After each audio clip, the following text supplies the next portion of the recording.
Ngayon ay Friday, February 22 and first time ko mag-video sa labas ng bahay.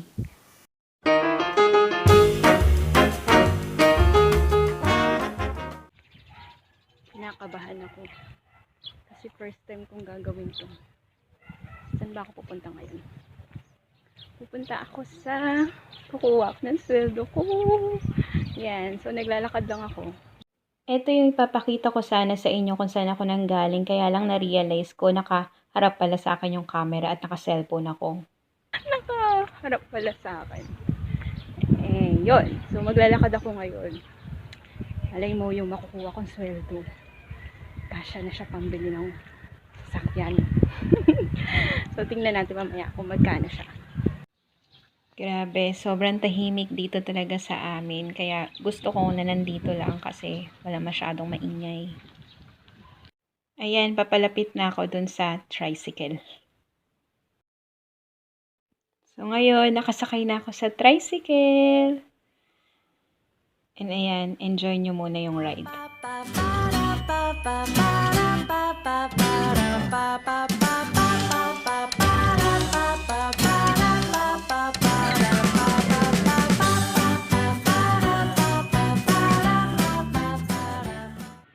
Nandito na tayo ngayon sa Star Mall San Jose del Monte. And we're going to Western Union. Yan, so...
Tananan! Ayan, naka-fill out na ako ng form. Inaantay ko na lang na computin ni Kuya. Sobrang hiyang-hiya ako dito kaya wala akong masabi kundi nag-video lang ako.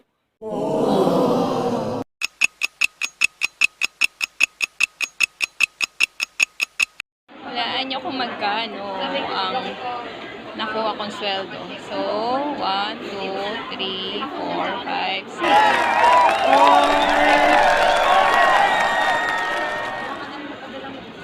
Wala pa ngayon. 6,002. Ay, lumabo siya. Yan. Kaya na ba itong bumili ng sasakyan? Mukhang hindi pa kaya, no? Kuryente, tubig, internet lang to eh. Ayan. Na-share ko sa inyo kung magkano yung naging kita ko from YouTube. Hindi siya ganun kalaki. Talagang hindi pa siya ganun kalaki.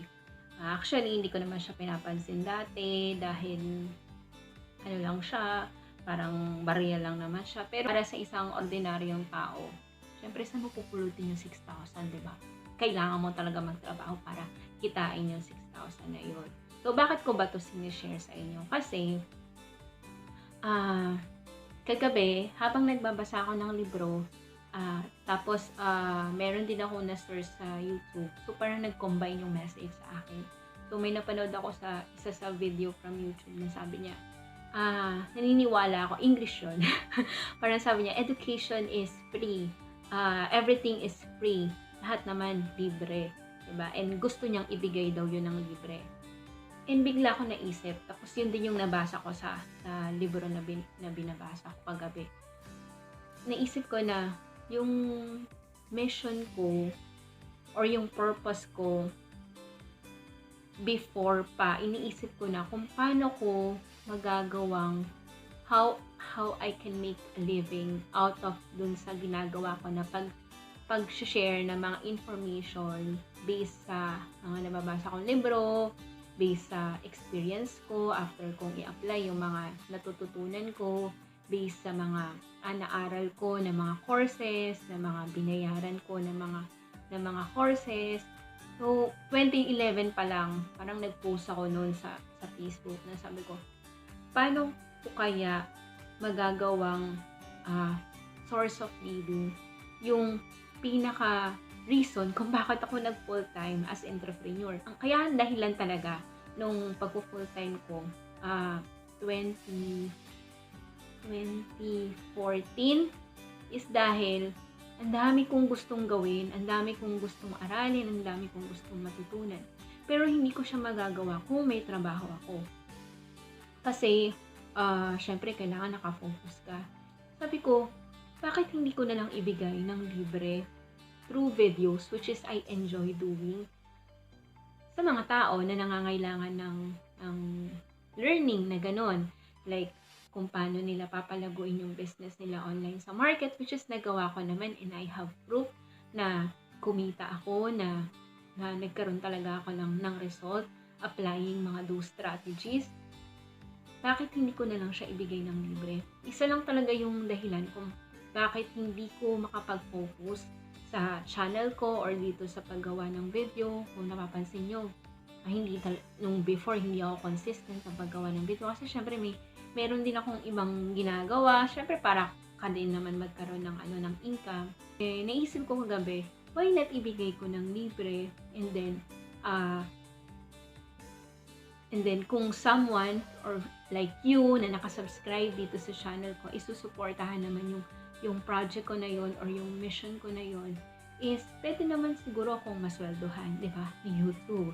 So, dahil nakita ko naman na pwedeng kumita talaga or pwede kang magkaroon ng source of income from YouTube. So, that's why I'm sharing this video sa inyo kasi I'm thinking na gawing full-time, then part-time yung business ko na pag-design ng website kasi isa rin naman yun sa talagang gustong-gusto kong gawin. Nag-e-enjoy ako sa paggawa ng website, pag-design. Ako kasi yung tipo ng tao na gusto ko, nag-e-enjoy ako sa ginagawa ko. And yung dalawang bagay na nag-e-enjoy ako is ito, paggawa ng video, pag-share ng information, pag-edit ng video, pagtulong sa mga tao, and yun, pag-design ng website, isa din yun sa gustong-gusto kong gawin. Yun, so parang naisip ko na why not i-try ko na gawin tong full-time, itong paggawa ng video and ibigay lahat ng information for free. What do you think? Ayan, so ngayon, hihingin ko yung support nyo. So kung aabot tong video na to, itong ginawa kong video para i-share sa inyo yung naging income ko from YouTube, kung aabot to ng at least 5,000 views, so siguro gagawin kong lahat ng information na alam ko kung paano mag-ipon, mag-save, mag-invest, lahat ng nalalaman ko na strategy sa online marketing, how I earn more than 500,000 sa affiliate marketing. I-share ko sa inyo lahat yon nang hindi nyo kailangan magbayad, na libre lahat, ibibigay ko yon through videos. And kung paano kayo makakapagsimula ng business nyo online kahit wala kayong pang start or wala kayong puhunan, basta meron kayong desidido kayo na matuto, desidido kayo na mag-take ng action.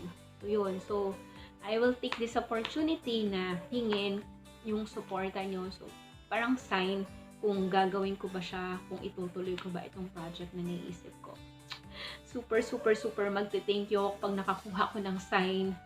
Kasi ang tagal-tagal ko nang nire-resist itong sinasabi sa akin na yan na yung i-focus mo. Kasi even before na hindi ako nagpo-post ng video, nakaka 1,000 subscriber ako every month, almost 1,000.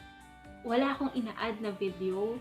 Sabi ko, bakit sila nagsasubscribe? Ano yung meron doon sa video na sikreto ng mga mayayaman? Kasi yun naman talaga yung dahilan, yung video na yun, kung bakit marami nagsasubscribe. And ewan ko kung after kung mag-upload ng mga iba't ibang video na hindi na related sa personal finance, which I believe okay lang naman.